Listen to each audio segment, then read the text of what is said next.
आहद अली शाह साहब, आप बताइए आपका एक्सपीरियंस कैसा रहा? कुछ मुख्तलिफ पाया आपने इस मरतबा के इलेक्शन में? ये जो अल्लामा इकबाल साहब फरमाते थे कि जवानों को पीरों का उस्ताद कर, तो ये हम उसी वक्त में होने वाले हैं, दाखिल होने वाले हैं। ये उसकी बुनियाद थी 2024 के इलेक्शन। और जिस तरह मुबीन साहब ने बोला, तो सेम हमारे लोगों ने भी ये डिमांड थी कि भाई आपने जाके जो है खान साहब की राय की बात करनी है। उन्होंने ना हमसे कोई गली, ना कोई थाना, ना कोई कचहरी, जो होता है ना रूटीन जो इलेक्शन कैंपेन होती हैं, तो ये एक डिफरेंट इलेक्शन था और ये एक नजरियाती इलेक्शन था और ये एक ऐसा इलेक्शन था जो फिलहाल तो हम जो नताइज हम हासिल करना चाहते थे इस इलेक्शन से, वो तो हमें फॉर्म 47 के की वजह से हमें उस तरह के नहीं मिले।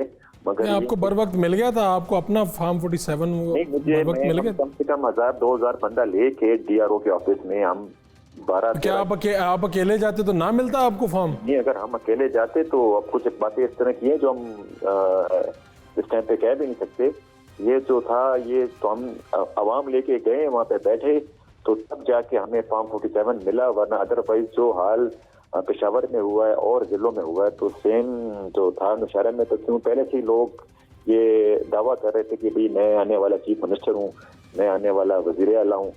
तो वो तो ब्लू आई था, तो उस ब्लू आई से फॉर्म 47 लेना कोई इतना आसान काम नहीं था। तो ये एक बड़ा डिफरेंट इलेक्शन था। और ये जहाँ देखें, ये इस इलेक्शन को आप सिर्फ 2024 का इलेक्शन ना ले, ये इसका इम्पैक्ट आने वाले जितने भी इलेक्शन होंगे तो उसमें ये मल्टीप्लाई होकर आएगा। ये यूथ जो है, अब तो उन्होंने जो फैसला किया हुआ है इस इलेक्शन में, तो ये सिर्फ इस इलेक्शन का नहीं है, ये आइंदा जो इलेक्शन आएंगे तो इसकी जो है ना, इसका जो छाप है, तो वो इंशाल्लाह आप देखेंगे नियर फ्यूचर जितनी भी इलेक्शन होंगे तो वो डिफरेंट होंगे। अब जो पाकिस्तान की सियासत है वो चेंज हो चुकी है। अब वो रिवायती सियासत वो नहीं रही, ना वो शख्सियात की रही, ना वो आप कह रहे हैं कि किसी के बिरादरी का वोट है या किसी का जाती वोट है।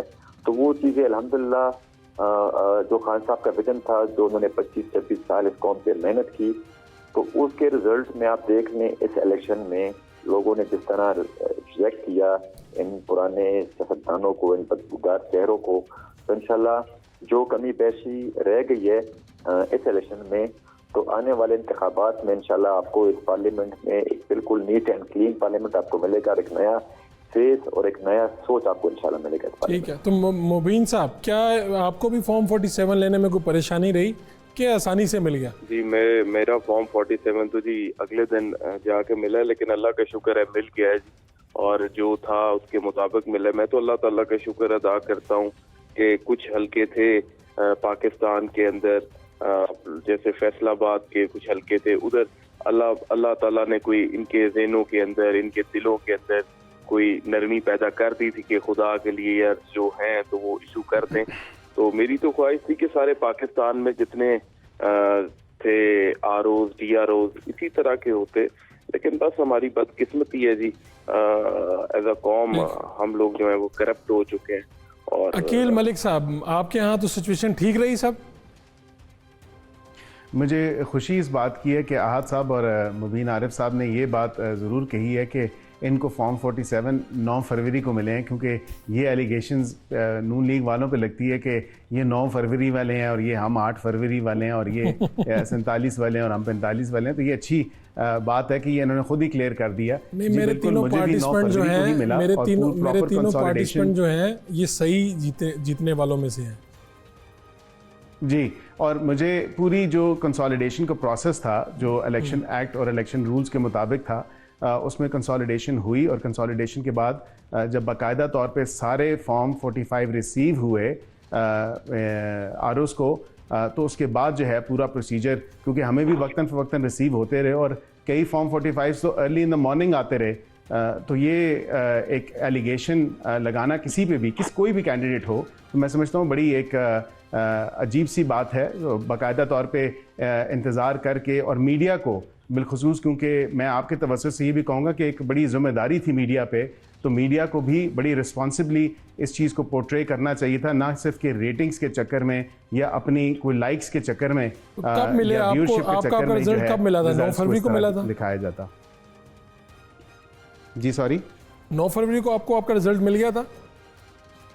जी मिल गया था, रिजल्ट मुझे मिल गया था और प्रॉपर कंपाइलेशन और उसकी कंसोलिडेशन के बाद सब तमाम कैंडिडेट्स को बताया गया अच्छा था। मलिक साहब, मुझे प्रोग्राम का इख्तिताम करना है, मुझे आपके सबके मैसेजेस लेने हैं। मलिक साहब आपसे ही स्टार्ट करते हैं कि नौजवानों के लिए क्या पैगाम है, सियासत में आए क्या सोच कर आए, जगह है?